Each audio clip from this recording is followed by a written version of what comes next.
Om Parthaya Pratibodhidam Bhagavata Narayanena Swayam Vyasena Gradhidam Purana Munina Madhye Mahabharatam Advaidam Radavarshinim Bhagavadim Ashtadashadhyayinim Ambatva Manusandadhami Bhagavad Gita Bhavadveshinim.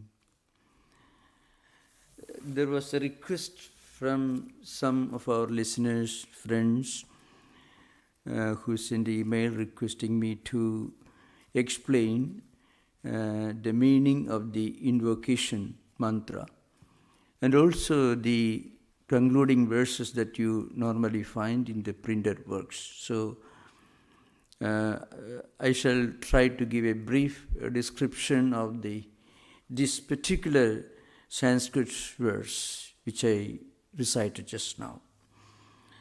It is part of a small poem, about 9 verses. And normally I recite the first one. The meaning is very simple. This important text was preached and taught by Lord Krishna to his disciple Arjuna, and this instruction was later included in the huge Sanskrit classic which is called Mahabharata. And again, it was written by a great sage in ancient times, Vyasa. According to modern historians, the name of that particular work is Mahabharata, and it belongs to somewhere in the 3rd millennium BC. And its central theme is the philosophy of Advaita, which put in plain English means the idea that creation is one spiritual family. Humanity is one spiritual family. Different religions, different cults, different groups, different ethnicities are only different manifestations of the same reality. All religions represent so many paths leading to the same spiritual goal. This is called the philosophy of Advaita, based on the fundamental canonical works of Hindu spirituality and Indian philosophy. And this particular text also focuses on the same theme, that is the oneness, the unity of creation. Not only human beings. The whole creation is one spiritual entity. It doesn't mean that the rivers and mountains and valleys are gods or goddesses, no. What it means is, you cannot do any harm to anyone or anything without eventually hurting yourself, because humanity is one spiritual family. And this idea is enshrined in this text which I normally discuss on Fridays. We didn't have class last week because of some other programs, and then also some weeks because I was abroad. And this text has got 18 chapters. That is Ashtadashadhyayinim. That book, the Gita, Bhagavad Gita, has got 18 chapters. And the book is addressed as the mother of wisdom. That's the essential meaning of the invocation mantra that I normally recite at the beginning of this class. And today we are actually going to conclude the 12th chapter of this book. And the 12th chapter deals with the philosophy of devotion. Bhagavad Gita outlines 4 different paths depending upon the temperaments and tastes and aptitudes of different spiritual seekers as their spiritual practices, for the spiritual practices. Those who are of an intellectual turn of mind can think of the whole creation as one spiritual family, as I mentioned earlier. And those who are of a devotional temperament can worship the same reality as a monotheistic God, as you find in popular Hinduism and also in the Abrahamic religious traditions. One monotheistic God who is compassionate, who listens to our prayers, who takes care of all our needs. This is called Bhakti Yoga, or the path of devotion, the philosophy of devotion. The third path is the path of Karma Yoga, means the path of action. Even without worshipping a god or going to philosophy, if you just do your duty with a sense of sanctity and sacredness and practice total unselfishness and love and compassion for the whole creation, you become a good human being. That's enough for you to become spiritual, to realize the presence of the divine that is present in all of us, that is present everywhere and in everything. One classical example for this path, it's called Karma Yoga, the path of action, is Lord Buddha himself, who did not believe in a monotheistic God and who didn't, of course, recommend a temple or any kind of formal worship, but he emphasized that we should all become good human beings, compassionate, kind and merciful, and do our duty with a sense of sanctity, sacredness and total unselfishness. It's called the path of action. The fourth path, all these different paths are called yoga. So, Jnana Yoga is the path of seeing the divine everywhere, and Bhakti Yoga is the path of dedicating all that we do to the Lord with a prayer, with a sense of sanctity and sacredness, worshipping a God, as mostly find in the popular Hinduism in temples and of course also in the Abrahamic religious traditions. The third path, which I mentioned just now, Karma Yoga, of which Buddha is a classical example. And the fourth one is the path of self-restraint, self-control. If we control our mind and senses, if we practice moderation and self-restraint, sense control, then we will be able to connect with the presence of the divine that is present in all of us. Now, we are actually concluding, we are planning to conclude the 12th chapter, which is only 20 verses, which is one of the shortest chapters in the entire text, Bhakti Yoga, the path of devotion. So we'll conclude that. So I can give a short summary of what we are discussing in this particular text, in this particular chapter. What Lord Krishna says in essence is this simple: you should become a good human being if you want to be a devotee of God. So the essence of an ideal devotee of God is that he should be a good ideal human being. He will be compassionate, he will be unselfish, he will have only sympathy and compassion towards everyone, towards everything. I have already mentioned this, so I cannot right now, I won't go into those verses. I think I have already discussed, perhaps the 17 verses already discussed. We discussed the 17th verse in the last session. So those who want to know, you can listen the previous sessions. The last session was about 2 weeks ago. The last one was this: Anapeksha Sujiddeksha Udasino Gadavyatha Sarvarambha Parityagi Yoman Bhaktas Same Priyaha, etc. Before that, a very profound verse: Yasmano Dijate Loko Lokano Udijate Cheha Hashamasabhyo Dvegay Muktoya Sachame Priyaha.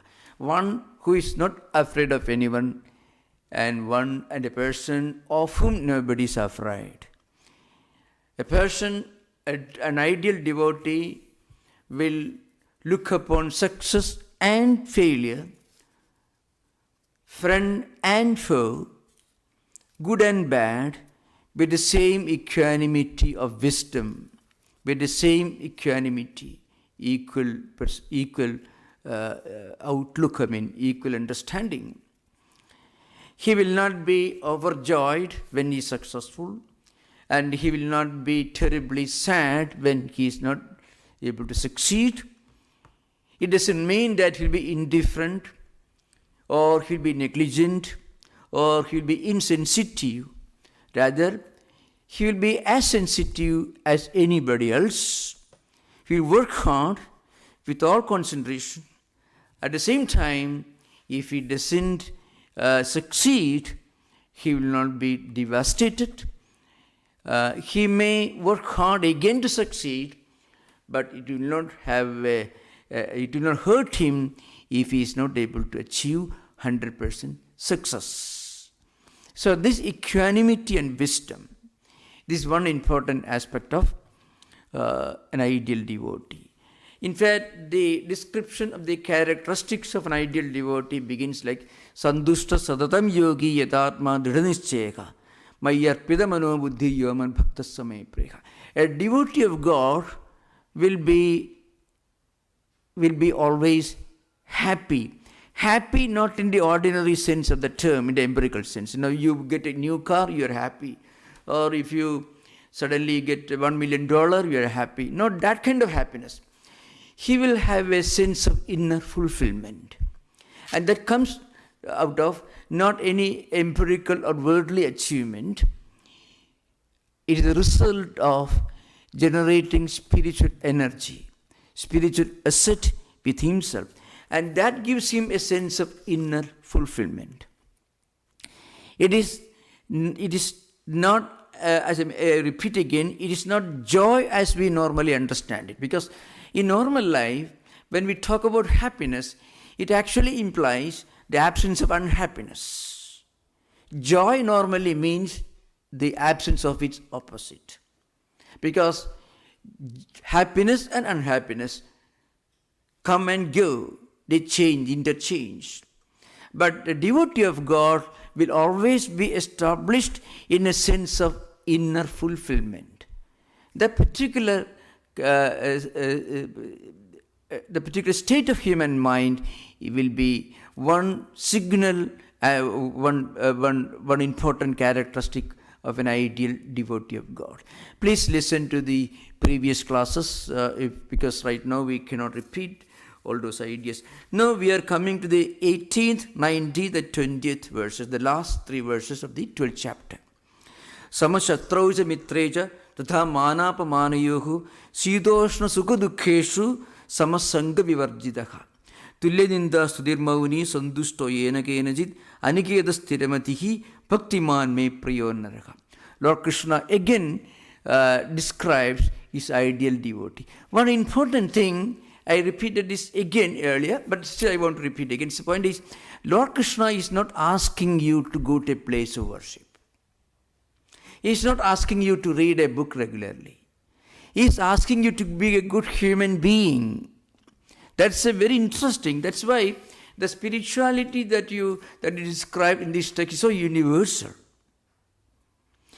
In a way, it is pure spirituality which actually goes beyond religion. Religion in the popular language implies certain rituals, practices, conventions, and then belief systems, belief in a God who is far away. You try to please him and you should be always in the right side. Then you can go to heaven, otherwise you go to hell. And there is always this line of demarcation between those who are in the good books of God and those who are not in his good books. But here Lord Krishna says, well, one important characteristic, maybe the most important characteristic of an ideal spiritual person, as a devotee of God, is that he will be a good human being, which means G B capital. That's what it means. You cannot claim to be a devotee of God and then hate anything or anyone in this world. Both cannot go together. If you are a devotee of God, then you should have that devotion to your God, your deity, whatever religion you belong to, should reflect in your attitude towards your fellow human beings, not only towards fellow human beings, but also entire creation. That's why in the Vedic literature there are great statements like this. I mentioned this many times earlier. If you are a devotee of God, you will not pollute the air and water. You will not hurt anyone, any human being. Because you won't see any distinction or difference between you and other person. The total disappearance of otherness is one signal aspect of this the universal spirituality that is found in this important text. That's why samashatroja mitrecha. Samaha means equal, even-minded, but same attitude. Shatru means an enemy. Mitra means friends. He will not be infatuated, will not be extremely attached to somebody who is his friend, and he will not hate another person who may not be his friend. Because his attitude goes beyond friend foe equation. It is on a higher level. That's an important thing. So the total absence of the very concept of hell or devil, according to many modern theologians, Raymond Panikar was an eminent Christian theologian. He was a Spanish origin but trained in India. He was a great theologian who worked in Rome. He was a great Catholic priest. He said one unique aspect of the teachings of Gita is the total absence of hellfire and the devil. Because you can't see you can't see enmity, hostility. You can't feel any kind of hostility, hostile feeling towards anyone in this world. Sama shatrauja mitrecha. Sama means even-minded. Even-minded with the same attitude towards those who may be your friend, maybe your well-wisher, and others who may not be your friends or well-wishers. Tatha manapamana yoga means, again, the same even-mindedness when you are honored or maybe when you are not recognized or when you are not respected. Mana means honor. Its opposite is apamana. Apamana means, so whether you are honored or dishonored, whether you are recognized or not, your attitude is not affected because you are linked to something higher and transcendental that goes beyond the equation of honor and dishonor, or maybe friend and foe. That line of demarcation doesn't exist. You are even-minded. This I need not mention this. If you take any great saintly figures in any tradition, whether Jesus Christ or Buddha, anyone you take, Shankaracharya, Sri Ramakrishna, anyone you take. In fact, if you want to see a visible demonstration or illustration of these qualities, you can anywhere, any great mystics or the founders of religion like Buddhism or great saints of Hinduism or Christianity, Jesus Christ, any saint, the mystics, are classical examples. Of course, the man-made structures may have problems, the hierarchies, but these great mystics and saints and the great religious teachers, they had the same outlook towards those who were their friends and also towards those who were maybe hostile towards them. And also they were not extremely happy when they were recognized and honored, and they certainly were not terribly affected when they were maybe insulted. These are a classical example. You can read the lives of Shankaracharya, Sri Ramakrishna, Christ, Buddha, all of them you can see. Same attitude, absolutely unaffected by any external challenges, same even-mindedness. Because their mind, their emotions, and their feelings are connected and linked to something transcendental, something that is not empirical. Sitoshna sukha dukkheshu samasanga vivarjitaka. Sita Ushna means heat and cold. That is at the physical level. They won't worry too much about these differences. Tulya ninda studir mauni sandushto yena kenachit anikeda stiramatihi bhaktiman me priyo naraka. Again, tulya ninda studir mauni. Whether you are praised or you are criticized. Studi means praise, eulogy. And ninda means criticism. Maybe somebody insulting you. Still, tulya means the same attitude. Now, I mentioned earlier, it is difficult to create a verbal picture of these qualities. The best thing we can do is just look at the great spiritual teachers the world has produced. One important thing, the line of demarcation between praise and criticism, between happiness and unhappiness, disappears. Their mind is lifted above the equation of the duals, means the good and bad, happiness and unhappiness, honor, dishonor. No, remain in the same even-mindedness. Again, anikeda stiramatihi bhaktimame priyo narakam. Again, they are always unaffected.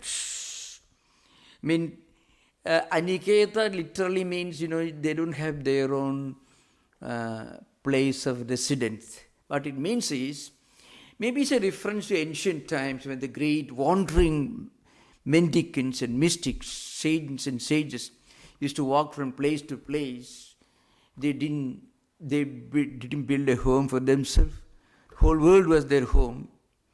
Digambara, the one important concept of monasticism that existed in Hinduism and Jainism. Digambara means where the cloth is the sky is the cloth, which means, and also the whole world is their home, the whole humanity is their family. This idea. This is a highly elevated idea. Of course, this happens only when a person reaches a very high level of spiritual evolution. The concluding verse is Yedu dharmyamrudamidam yadhoktam pratyupasade siddhadhana mat paramaha bhaktaste vime priyaka. So now anyone who practices this great spiritual discipline with great sense of sanctity and sacredness, unselfishness and pure heart and universal outlook, they are my true devotees. Actually, the whole 20 verses of this chapter could be called a commentary on one important verse that I quoted maybe about 3 weeks ago in the much bigger work than Gita. It's called Bhagavad Purana, which is 18,000 verses, much bigger than this. There's one important definition of an ideal devotee of God. Sarva bhudeshu yapashyet bhagavad bhavam atmanaka bhudani bhagavati atmani esha bhagavadottamaka. It's a dialogue between 9 sages and a philosopher king, Nimi Navayogi Samvad. So 9 sages, 9 philosophers in ancient times happened to visit a king in his palace. And there's a dialogue, a discussion, philosophy and religion and spirituality in this august assembly of scholars and pandits. Kavir Harir Andariksha Prabhuddha Pipalayana Avihotrodu Milaschamasa Karabhajanaka. 9 sages' names are given in the Bhagavad Purana. Anyway, that's not very relevant now. The name of the king is Janaka or Nimi. He puts one question. Who is an ideal devotee of God? You can ask anyone. What's the definition of an ideal devotee of God? Normally we would say somebody who goes to a temple or a church or a synagogue or a Buddhist place, where meditates and reads scriptures, and who pays donation every week or every month to the place of worship, the hierarchy, the church or temple. Wonderful. But here the definition is Sarva bhudeshu yapashyet bhagavad bhavam atmanaka bhudani bhagavati atmani esha bhagavadottamaka. The one who sees the whole humanity in God and the one who sees God in everyone is the ideal devotee. No reference to books or rituals or temples or worship, nothing. A person who feels the presence of every human being in God, and who feels, who sees, who experiences the presence of God in all and the presence of everyone in God. He is the best devotee. So these 20 verses can be called a short description of that important verse in the Bhagavad Purana. Now, maybe this particular description may not be complete without mentioning something else. How do we reach this place? That's the next question. How do we reach this level of spiritual progress? How do we become devotees? It's not an intellectual concept. One day you believe God is in everyone and everyone is in God. It doesn't work because our mind won't agree with that. We don't live at the level of intellectual convictions and concepts and philosophy. We live at the level of emotions and feelings. We live at the level of our mind, not at the level of our intellect. Suddenly, when we may be impressed by a great ideal, a philosophy, well, let us practice it. Mind don't allow that. So mind is functioning at the level of emotions and feelings and impulses. And of course, habits, patterns of habits that we already accumulated in the mental system. So, in the book which I referred to just now, Bhagavad Purana, there's a description of how to reach that stage. There are 9 methods which you can practice. It's called Navadha Bhakti. It's called, 9 forms of practicing devotion. Sravanam, Kirtanam, Vishnu, Smaranam, Padasevanam, Archanam, Vandanam, Dasyam, Sakhyam, Atma Nivedanam. These are 9 methods recommended. That is, you can practice hearing about God. You can sing poems, you can poetry about His greatness. You can remember. You can do some service. You can worship Him. You can meditate. You can consider yourself to be the servant of God. In fact, in the lives of many mystics are examples where they consider themselves to be servants of the Lord. Or develop a kind of loving relationship mentally with God. These are different forms, different methods of slowly taking our mind to a higher level of devotion. Now, this is being explained in another verse. What it says is, the verse is very simple. Archado archaye tavat ishwaram mam sukarmakrit yavanna vedat suhridi sarvabhuteshu avasthidam atmanasya parasyabi yak karodi andarodaram tasya Binnadrisho murtyu vidadhe bhayamulbanam. Athamam sarvabhudeshu bhudatmanam kritalayam arhe danamanabhyam maitriya abhinnena chakshusha. Very famous verse. It can be a thesis. We know for a thesis. What it says is, a person, a devotee, a spiritual seeker, can begin his spiritual journey, let's say kindergarten in spiritual life, by, let's say, going to a temple, a church, a synagogue, a place of Buddhism. We can perform rituals. All these are absolutely wonderful, but they constitute only the kindergarten of spiritual journey. It's not the Harvard or Oxford, it is only kindergarten. But without going to kindergarten, you can't reach Harvard. Of course, impossible. You have to go to kindergarten. You can't skip that stage. So here Lord Krishna says, he is the same teacher in the Bhagavad Purana. He says, you can, at the beginning of a spiritual journey, you can read books, go to temples, places of worship, churches, synagogues, Buddhist temples, wherever, and you can practice. But then, as you move forward, you slowly start seeing the presence of God outside the walls of the temple. At the beginning, we may need a temple. We may need a place of worship. We need a scripture to read. We need to practice certain rituals to push ourselves away from the external world. But as we advance further, we will be able to see and feel and experience the presence of God even outside the place of worship. That means we are progressing forward. Again, and as you move forward, slowly you'll be able to see the presence of God everywhere.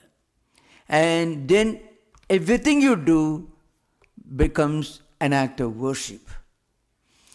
Every word becomes a sacred mantra. Every thought becomes a meditation. Of course, this is an advanced state, but you may think this is some kind of a cock and bull story.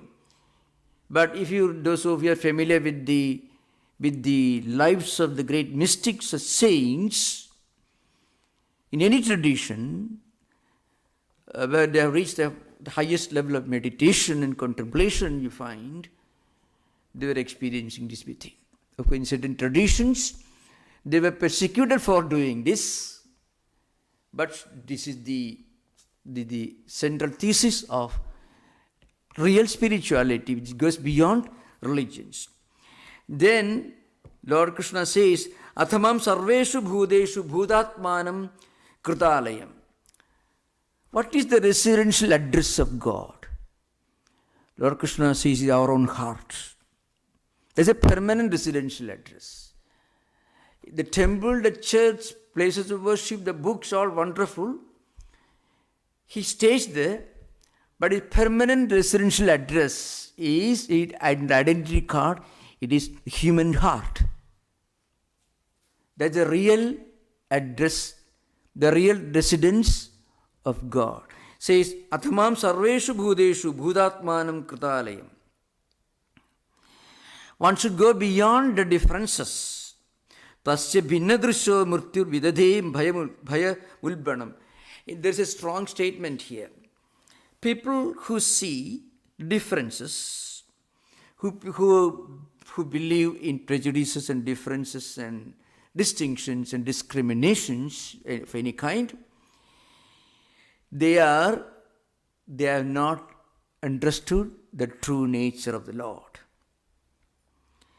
And then Lord Krishna says, Athamam sarveshu bhudeshu bhudatmanam kritalayam. I have made my permanent residence in the hearts of all beings. Archaye dhanamanabhyam maitriya abhinnena chakshusa. Archaye means you should worship him. Dhanamanabhyam literally means giving gifts, honoring him, giving him what he needs. That's a literal meaning. The real philosophical meaning is you look upon the whole creation as the divine itself. It doesn't mean that every human being, every animal, every tree, mountain is a god. Not at all. People sometimes, reading this, they make some absolutely, unfortunate and absolutely wrong interpretation. What it means is, you cannot have any thought of prejudice, any distinction or difference in your heart when you reach the highest level of your spiritual evolution. Unity and oneness of existence and creation. It's not a concept that you believe in, it's not an idea. It is an experience that you feel within, and this is the true nature of an ideal devotee. This is the essence of this 12th chapter. Now, as I was requested, I want to give a short description of the last verse that is found at the end of each chapter. So if you take a printed book of the Bhagavad Gita, you find. at the end, there is one verse. Not a verse, actually it's a conclusion. It is Sanskrit. So, two friends, we have a huge viewership on online. So, from which country, from where, then I don't remember, I don't know. They requested me to give a description of the concluding statements that are found at the end of every chapter, each of the 18 chapters of the text. So that I shall try to give a short description. Om Tat Saditi.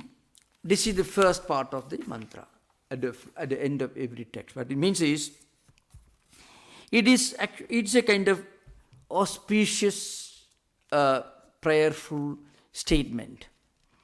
I mean, Om Tat Saditi Nirdesho Brahmanas Trividas Smrtaha. What it means, auspiciousness, certain terms, certain verbal symbols, we call mantras, are used as auspicious prayers.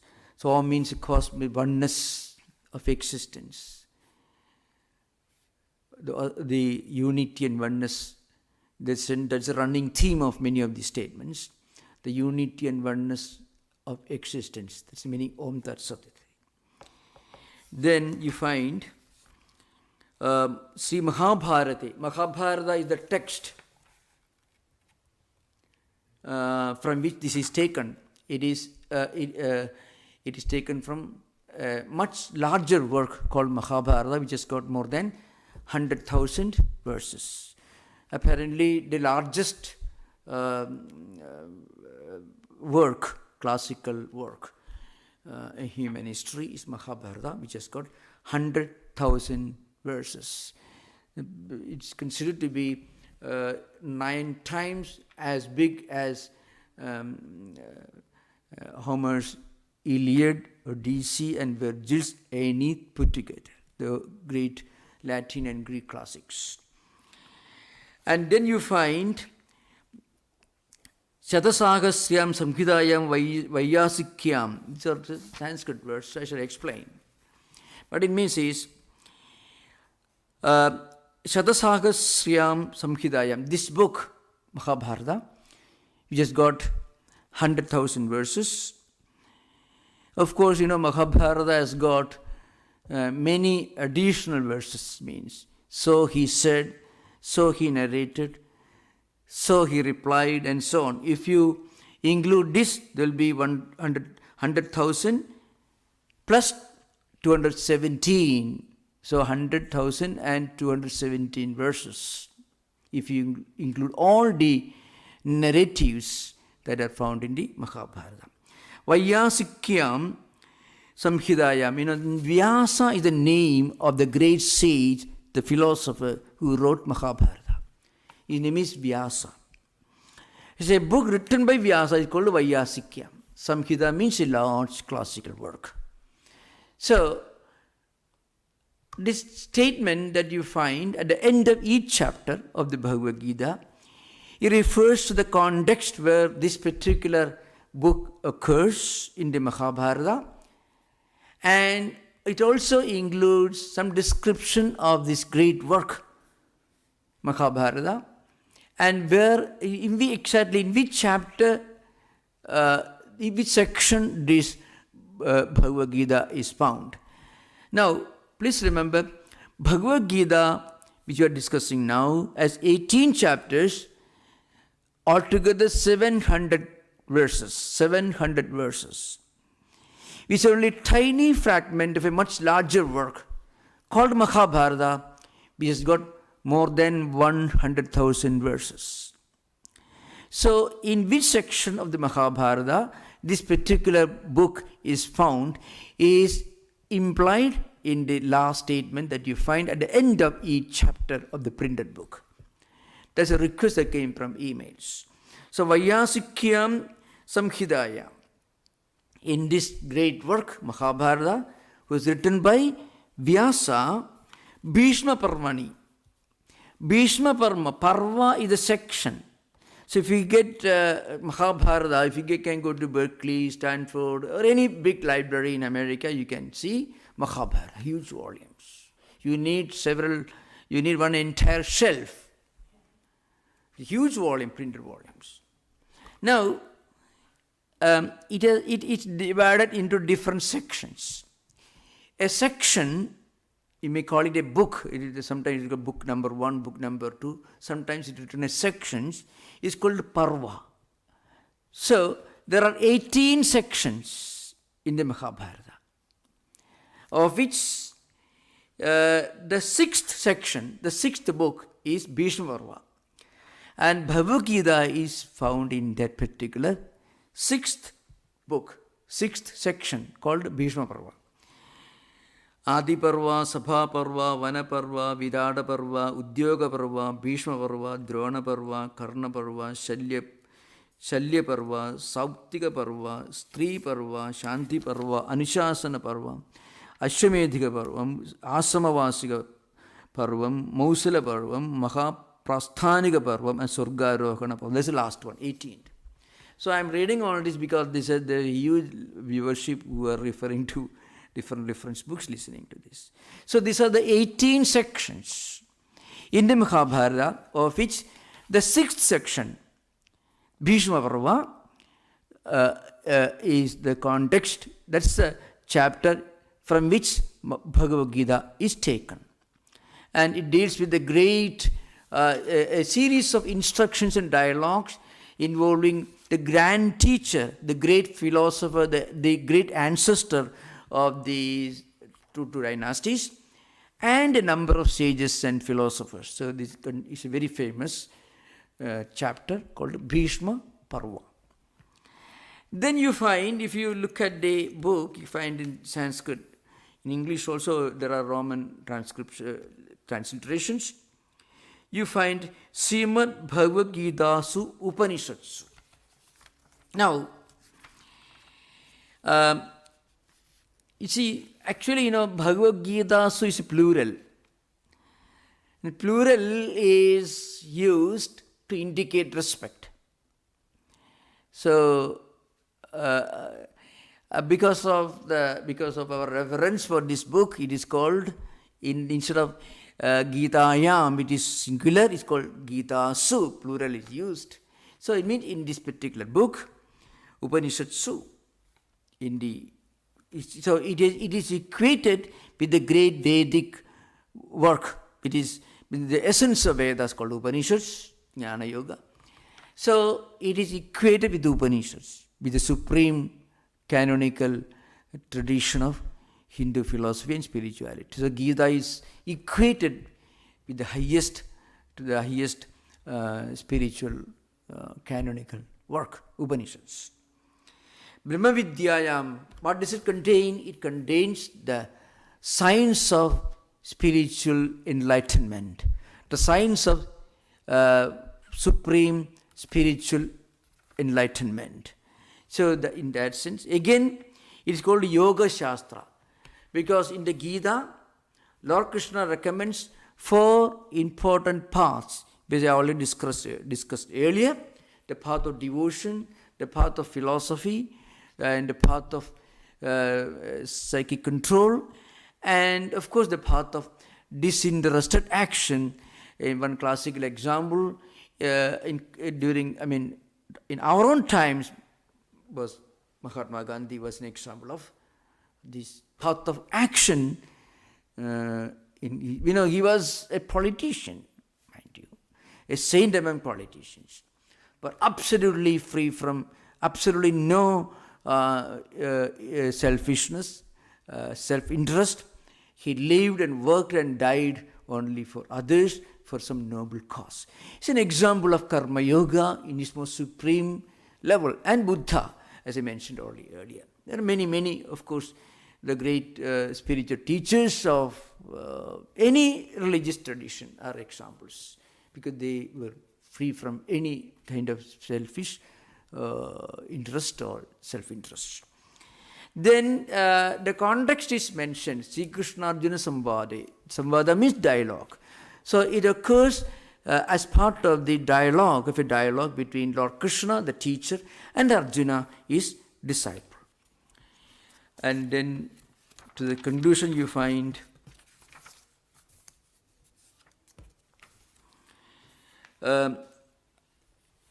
after that, the chapter's name is mentioned, and next the chronological order is mentioned. This is the concluding statements that you find at the end of each of the 18 chapters of the Bhagavad Gita.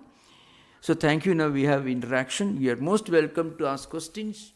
Absolutely, you are most welcome. Any questions? Okay, thank you. Namaskar.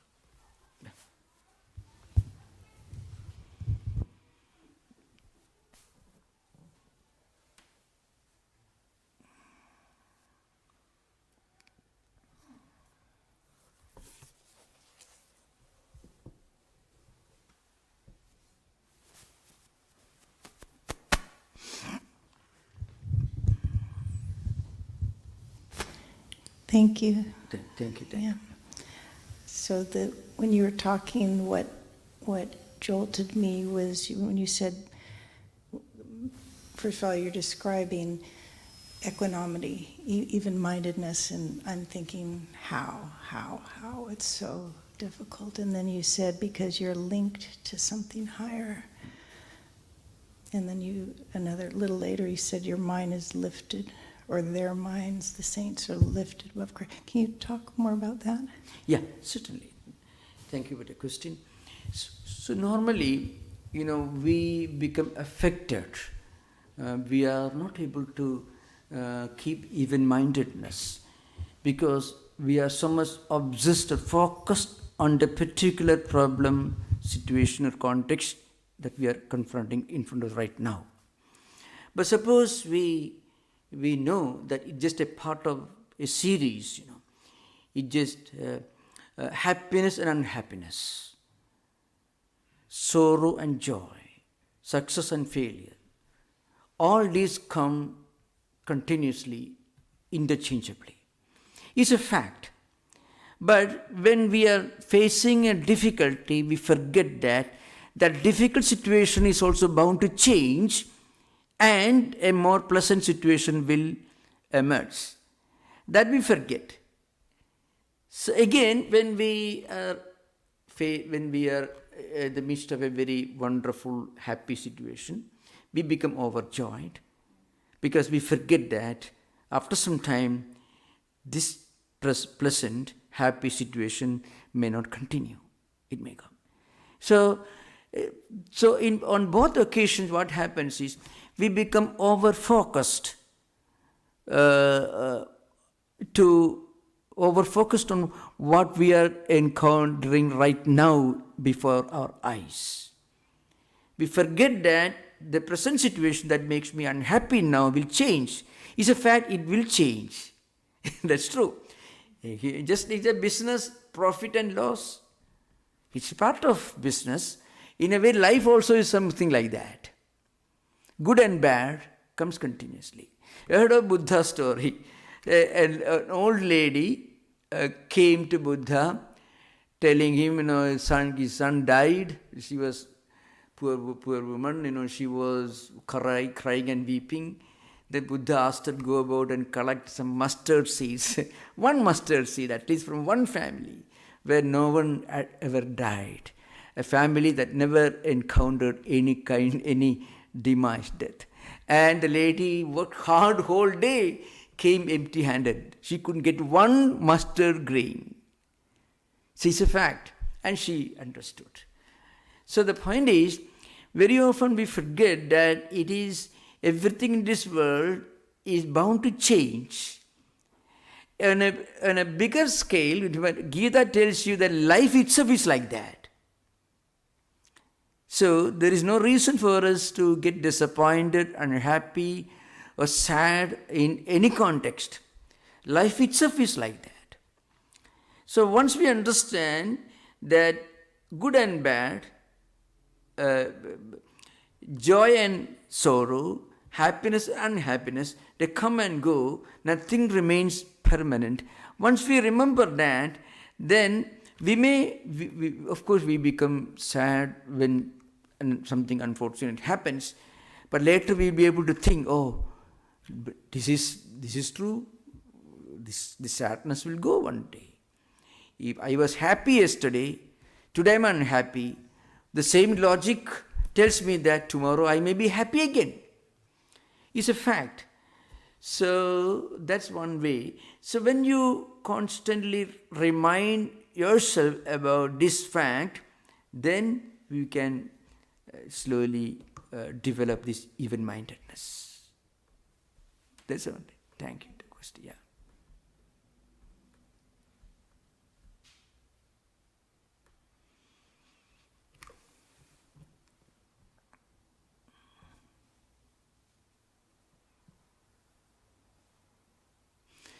So thank you for the question, and we will continue our discussion next Friday, 7:30.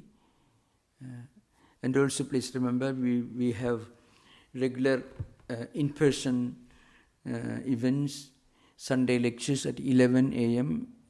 every Sunday.